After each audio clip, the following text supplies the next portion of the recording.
To the king, wealth and life are to be given, but honor is the patrimony of the soul, and the soul is God's alone.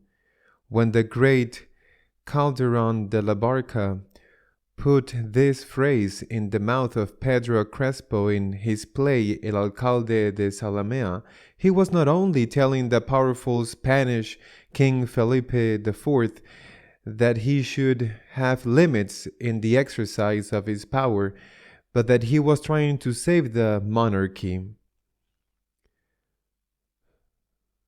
Louis XIV either never read Calderon's play or did not pay attention to it. The French Sun King, the powerful Sun King of I Am the State, well, only 78 years after his death, he saw how his second successor and great-grandson, Louis XVI, cut off his head. He saw it metaphorically because he was already in heaven or in hell. That is, when you do not have a limit in the exercise of power, you always end up paying for it. A great physicist like Newton said it very wisely in his third law: every action generates an equal and opposite force, a reaction. An absolute monarchy without limits ends up becoming and giving way to republics or constitutional monarchies that in the end are nothing more than representative figures without specific and concrete command. All this long introduction comes on account of what has happened this week with the fulminant dismissal of a Catholic bishop, the Bishop of Arecibo, Bishop Daniel Fernandez in Puerto Rico. I would like to think, following St. Paul's advice in chapter 13 of his first letter to the Corinthians, that the Pope has not been informed or that he has been badly advised. It would not be the first time. It already happened with the Chilean Bishop of Osorno or with a group of priests of Granada who had been falsely accused of sexual abuse, and the Pope had to ask for forgiveness afterwards for his initial behavior. I would like to think that the same thing has happened on this occasion, because what has happened with the dismissal of the Bishop of Arecibo was, above all, a violation of the law of the Church. When a priest or a bishop is accused of something as serious as a crime of abuse against minors, he's judged, and he has a right to defend himself. However, the Bishop of Arecibo has not been given that right. He has not been given the opportunity to be judged and to defend himself, accused of not being in communion with his brothers. He has been dismissed with impunity. What had he done? He had said that vaccination against COVID was voluntary, but he had done nothing more than follow the indications of the first document published by the Vatican when the epidemic began, where vaccination was advised but not mandatory. The other accusation is that he had not taken his seminarians.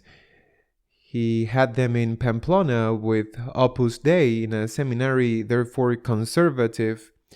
He had not taken his seminarians to the inner diocesan seminary of liberal character that they had organized in Puerto Rico. In fact, the bishop had only asked for time.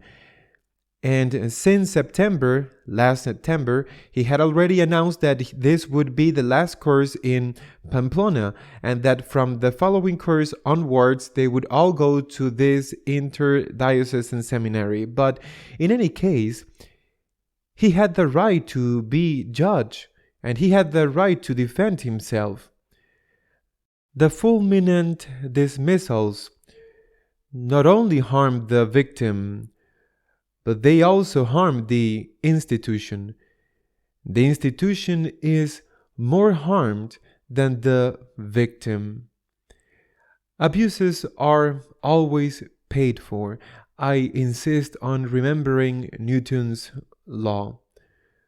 When the law disappears in the church, and what has happened is a serious precedent, when the law disappears in the church, inevitably there will be a deterioration of the figure, not only of the Pope in office, but of the Papacy, a deterioration of the figure of the Papacy that will end up reducing it to a primus inter pares, to an honorary figure that will have no more effective power than over the Rome contained within the great Raccordo Anulare.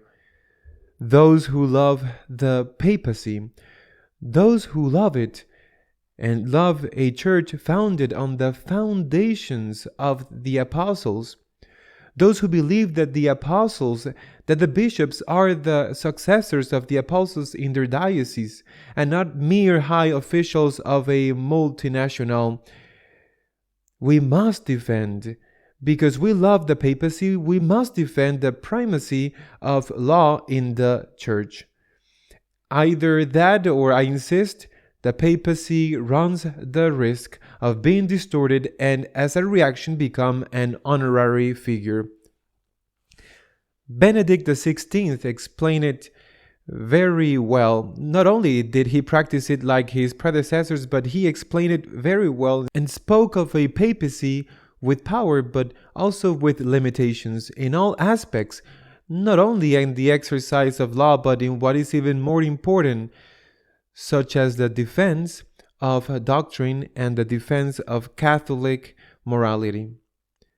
Moreover, this deterioration of the figure of the papacy has already begun to take place, and not precisely from the conservative ranks. This week also the president of the German bishops, Bishop Batzing, has made a statement in which he asked the Pope to dismiss the Cardinal Archbishop of Cologne as soon as possible. Batzing is behaving as if he were the Pope's superior, and not as if the Pope were an equal and had an honorable mission, but as if he were his employee whom he scolds because he's not being sufficiently agile and docile in carrying out his orders. And also this week, Cardinal Marx, Archbishop of Munich, has been a statement saying that Catholic sexual morality is an oppressive morality. Why did Marx say this?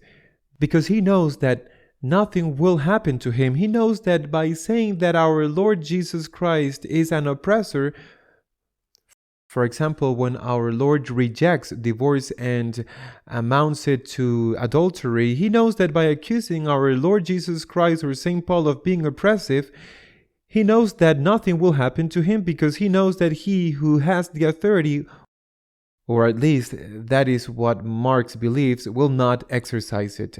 I repeat, in order to save the papacy, and we want to save it, to save the papacy, we must save the primacy of law in the church. A church where the law does not exist or is continually diminished is a church that is sliding not only towards authoritarianism, but sliding towards a reaction against this authoritarianism, that is the disappearance of the papacy and the transformation into an honorific figure, in a primus inter pares, in a decorative operetta figure. To the king, wealth and life are to be given, but honor is the patrimony of the soul, and the soul is God's alone. And this was said not by a republican, but it was said by a lover of the monarchy, who wanted to prevent the excesses of the monarchy from destroying it, as in fact happened. Until next week, God willing.